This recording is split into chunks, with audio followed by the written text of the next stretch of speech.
All right, welcome back to another video with Off Grid with Doug and Stacy. And today we're going to be discussing why you might be having digestive problems. Yeah, like inflammation, gas, bloating, colitis. Colitis, that's a huge one. A lot of people suffer from it, and then they go to the doctor, and then they never even tell you, like, first thing you should do probably is cut out dairy, and they just give you pills, and they treat this colitis with the big pharma. And you know, we have talked, I'm a great example because cutting out dairy from my diet made huge differences with psoriasis on my elbows, with small bouts of colitis, and it could do the same for you. So we have shared this with a lot of friends, and they have actually said it worked. They cut dairy out of their diets, and their bouts of colitis disappeared. But today, what we want to talk about with the you are a squirrel today, yeah. Having to do that. But it's serious. Yeah, I want to talk about something, and I wanted to do this for a really long time, for like the past few years. She's like, I just never did. Can we do it today? Can we do it today? And I always like to, I want you guys to be aware of reading labels, or knowing what you're eating, because a lot of times you buy these things and you think, oh, it's just, sour cream, or it's just this, and it doesn't have a lot of ingredients, and you just don't bother to look, and then you look at it and it's like, oh my gosh, why are they putting all this in there? And some people could be getting the organic or anything else, and then it's still in there. Right, and so this is something that's kind of controversial. It is. We love controversial. It's an ingredient that you read, and you're finding it a lot. They put it in the organic foods, and it is called Carrageenan. Carrageenan. So Carrageenan. Basically, it sounds cool because it's a red algae, but it's how it is. Red algae does not sound cool. Well, but it sounds, because it's natural, but it's how it's synthetically produced. Processed. How it kind of ruins it. And they're putting it in a lot of organic foods, and you're finding it in conventional foods too, but it's causing, there's been tons and tons of studies, thousands of independent studies on it, that it does cause inflammation and causing a lot of digestive upset, gastrointestinal problems, lots of problems going on in the gut. And, you may notice, it's like, well, I eat this and then I'm having a lot of problems afterwards. And then maybe you'll try it another day, maybe you won't. And then let's say people keep doing the same thing over and over again and eating these same foods over time, it's going to cause a lot of wear and tear in your digestive tract. Yeah, it starts leaky gut syndromes and all that.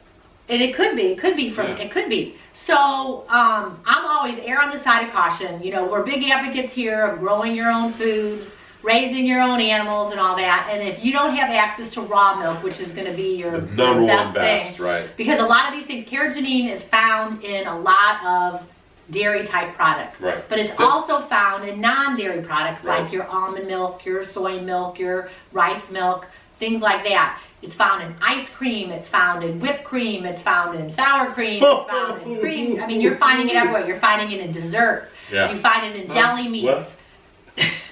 You find it, I mean, it's everywhere. It's all over. Salad dressings.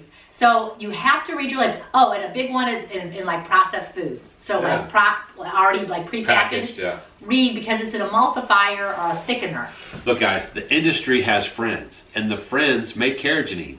So they say, hey, industry friends, we want to support you and make this a $20 million billion business. $250 million business.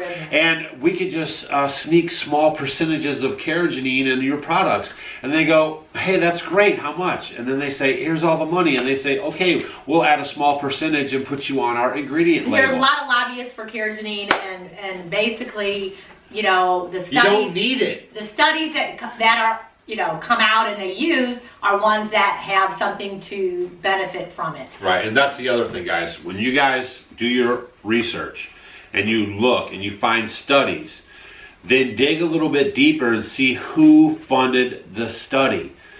Did the fox guarding the hen house do the study? You know what I mean? Well, I'm going to help you a little on that, because we'll link it below. I want you to check out, it's called the Cornucopia Institute.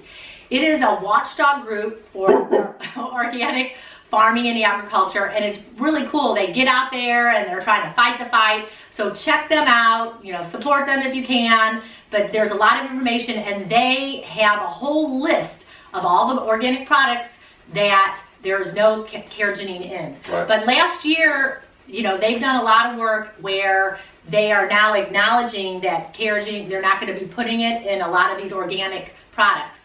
However, there are some organic companies that are still putting it in, and you'll still find it everywhere. You find it, you go to the grocery store, let's say you'll look at one sour cream, and you look at another sour cream. Just go do it when you go to the grocery store. You'll be like, oh my gosh, there's carrageenan in this one. Oh no, there's not carrageenan in this one. But there's a more detailed list by the Cornucopia Institute, and it'll just say, you know, carrageenan list. And it's very, very helpful. But just go and just be aware, and maybe if you stop, do a little experiment on yourself. Don't get some of these products that have carrageenan in, and maybe get ones that don't have it, and see if you start feeling better. Yeah, like maybe for a week, eat the ones with the carrageenan, see if you get bloated and discomfort and intestinal problems. And then the next, or wait like 2 weeks and then try the ones without it and see if there's a difference. You could be the guinea pig. Or just go cold turkey. Yeah, don't just get You could be the lab rat. Don't even do that. I would just say get rid of it. But yeah, so But that's why we stress to make your own. You know, make as much as you can from scratch, because you know what you're putting in it. You're not putting all these little different things. I mean, you can emulsify your own things by using chia seeds or arrowroot powder. You know, you can use your own thickeners.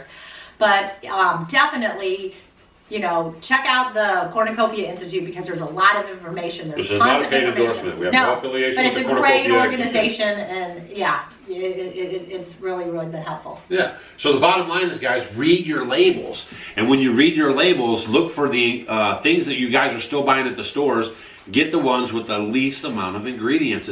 Do your research right on the spot when you're putting these things into your cart. It's up to you guys to spend your money in places that are going to help people and not hurt people. So the more of you guys that are conscious about this stuff and that read the labels and then don't buy those ingredients, the more the industry is going to switch to not using those ingredients. Right now, everyone's fat and happy off the money, but as awareness grows and people start making educated decisions and spending their money wisely, then that's going to make the shift. Well, and here's the other thing too. There's a lot of people who are lactose intolerant, so people have other alternatives. So they're doing this soy milk, Almond milk. or the almond milk. Yep. And now you can find it, and they'll say on there carrageenan free. Like if you go into the refrigerated section, you know, because They're making people, it a big deal. Yeah. Right. It'll say, so please read your labels, because you know you don't have to deny yourself of these things that you like. Just change products, do your research on them, and know what you're putting in you, because over time, let's say you eat this product 3 times a day. I mean, that's a lot of problems going on in your belly. So just be aware, know what you're putting in your body, and make some little changes. Maybe change your brands. I know you get used to getting the same brands all the time, but just be aware, because, you know, I always say, is a little bit of arsenic okay? Yeah, it is. That's why the apple day keeps the doctor away. So that was a terrible analogy. No, I didn't. But that's true. But I'm just saying, you know, just be. You mean like pure arsenic? No, like... you know what I mean. Or if you're gonna take something poisonous like that. Yeah. That was good. But you know what she's saying, guys. But you know, just be careful. And conscious. Read your labels. Right. And conscious of right. things. Yeah. Your family's health depends upon it. Yeah. Get your desserts on with no carrageenan, and don't forget. Check us out on Facebook, Instagram, and Twitter, and try to make your stuff from scratch so you know what you're putting in it. That's it. We'll see you guys on the next episode. Cue the episode. Hey guys, thanks for watching our video. You might want to check out these videos. And if you want to become a Homestead Homie, click the picture of us below. We will see you tomorrow.